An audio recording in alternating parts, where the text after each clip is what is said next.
Ethiopia is jealous of Somali. ይህ ሰውዬ ምን አድርጎ እንደሚለን ሊገባኝ አልቻለም። በጣም ነው የሚያናደው። Ethiopia Airlines, shame on you, shame on you. አንድ የምንወደው የምናከብረው የኢትዮጵያ ኩራት የአፍሪካ ኩራት እያል ደረታችንን ነፍተን የምናወራውለት የኢትዮጵያ አየር መንገድ Very wicked people, wicked people. በጣም ነው የሚያበሳጨው። በጣም የሚያበሳጨው I think ናይጄሪያዊ ይመስለኛል ከአክሰንቱና Ethiopia Airlines, shame on you. Wait, who is this? This is Africa's best referee. Okay, I don't like you. Where are you from? From Somalia. Somalia? Go home.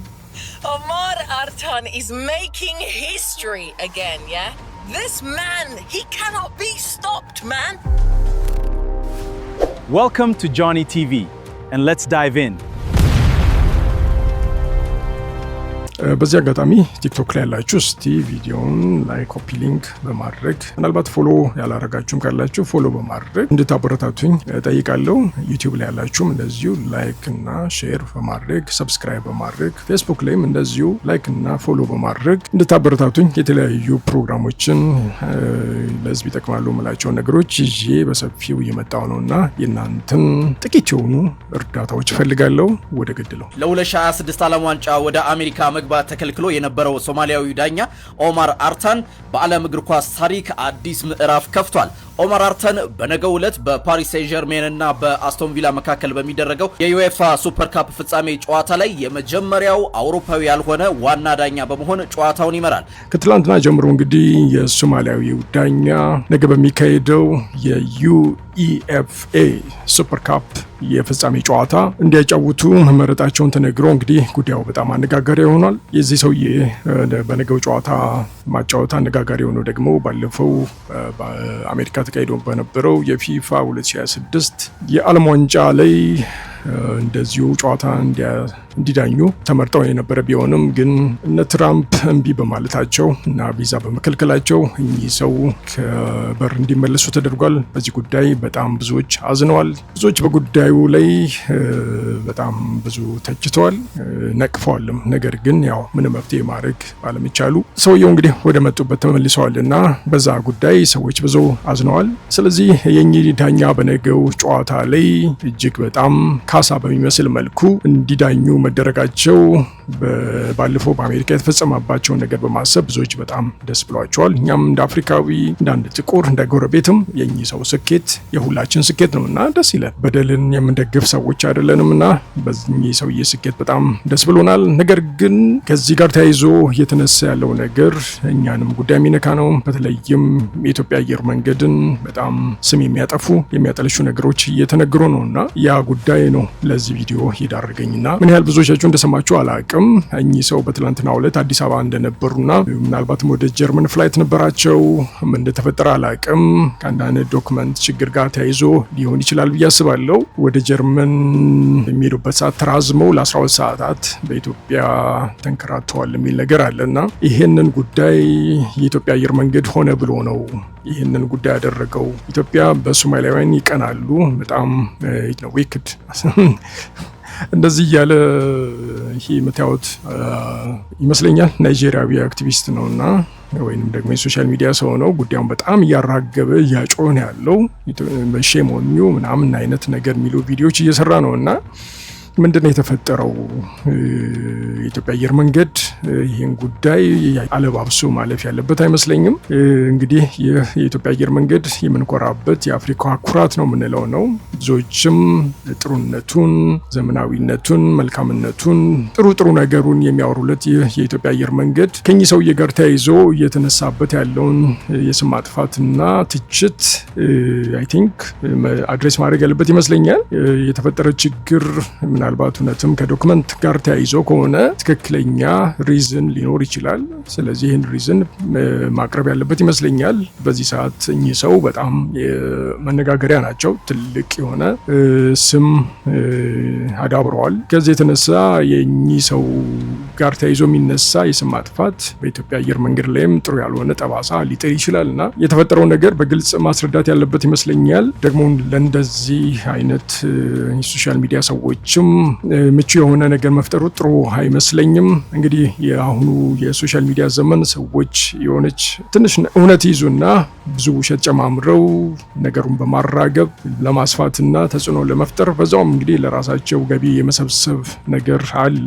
እኚህ ሰው አሁን ደረሰባቸው የሚባለው ነገር ሶማሊያውያንን በጣም እያንገበገበን ያለው ብዙ ተከታይ ያላቸው የሶማሌ ሶሻል ሚዲያ ኢንፍሉዌንሰሮች ጉዳዩን ሼር እያደረጉት ነው። ልጁ ደግሞ በዚህ ደስተኛ ነው የሚሆነው።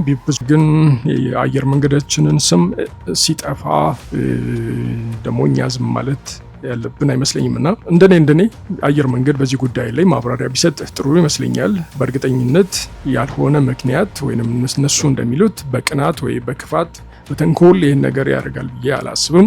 ግን የተፈጠረ የሆነ ችግር አለ ይመስለኛልና ጉዳዩ ባልሆነ መልኩ እንዲህ ተነስቶ የአየር መንገዳችን ስም ሲጠፋ ዝም ብሎ ማየት ተገቢ ነው ብዬ አላስብምና የኢትዮጵያ አየር መንገድ በዚህ ጉዳይ ላይ መልስ ቢሰጠን እላለሁ።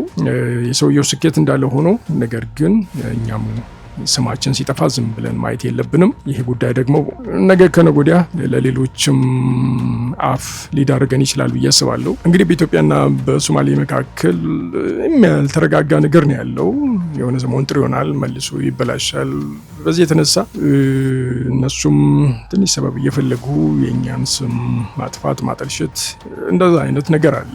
ብዙ ጥሩ የሆነ የሚባል የመተማመን ግንኙነት መመስረት ባለመቻላችን ማለት ነው እና እንደዚያ ነገሮችን በመጠቀም ያው ጥቃት ለማድረግ ከጀርባ ሊሆኑ ይችላሉ። ይህን ሰውዬ ደግሞ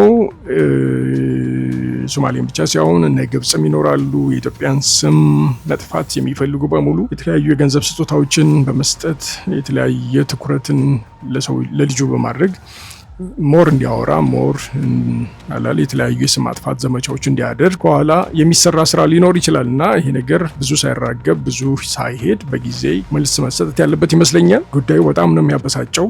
እኔ ምን አድርጉ እንደሚለንም አላቅም። ባለፈው የተለያዩ የአፍሪካ የሶሻል ሚዲያ ኢንፍሉዌንሰሮች ወደ አዲስ አበባ መጥተው ጥሩ የሆነ መስተንግዶ መደረጉን አስታውሳለሁ።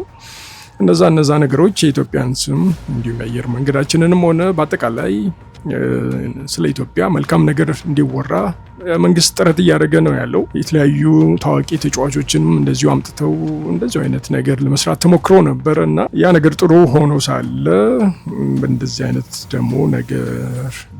ደግሞ ጥቂት ነገር ግን እጅግ ስምን ሊያጠፋ በሚችል መልኩ ስም መጥፋት ያለበት ብዬ አላስብም እና ይህ ነገር እንደ ቀላሉ ማለፍ ያለብን አይመስለኝም። የተፈጠረውን ችግር በስነ ስርዓት ማስረዳት ተገቢ ነው ብዬ አስባለሁ። እንደዚህ እያንዳንዱን ትንሽ የሚመስል ነገር ሁሉ በአፋጣኝ መልስ በመስጠት ነገሮች እንዳይስፋፉ በአጭሩ መቅጨት ተገቢ ነው ብዬ አስባለሁ። አሁን በዚህ ዘመን እንግዲህ የሶሻል ሚዲያን መስፋፋት ተከትሎ እንደዚህ አይነት አክቲቪስቶች አሉ።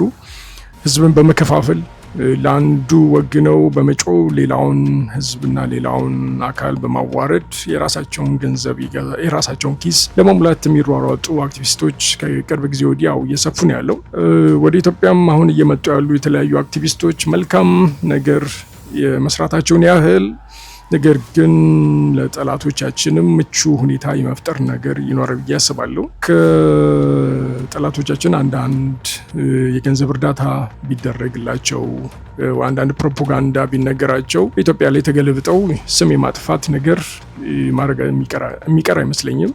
ምክንያቱም ገንዘብ ካገኙ እንደፈለጉ የሚገለባበጡ አቋም የሌላቸው በሚያገኙት ጥቅም ወዲያ ወዲህ የሚሉ ናቸውና ምንም እምነት የምጥልባቸው አይደሉም እና ቢያንስ ይህን ጉዳይ በአስቸኳይ ፈጣን መልስ በመስጠት ከዚህ በላይ ጉዳዩ እንዳይሄድ ማድረግ ተገቢ ይመስለኛል። ንቆመተው ተገቢ አይደለም። በአሁኑ ሰዓት ኢቭን ትንንሽ አክቲቪስቶች እንደዚህ አይነት ትኩስ የሆነ ወይንም ደግሞ አደገኛ የሆነ ጉዳይን ሲያራግቡ ጉዳዩ ከታሰበው በላይ በስፋት ሊነገር ይችላል እና በቀላሉ ማየት ተገቢ አይደለም ብዬ አስባለሁ። ነገር ግን እየሰማው ያለውን ነገር በጣም ነው ያበሳጨው። Welcome to Johnny TV Ethiopia. Let's create together. Subscribe now.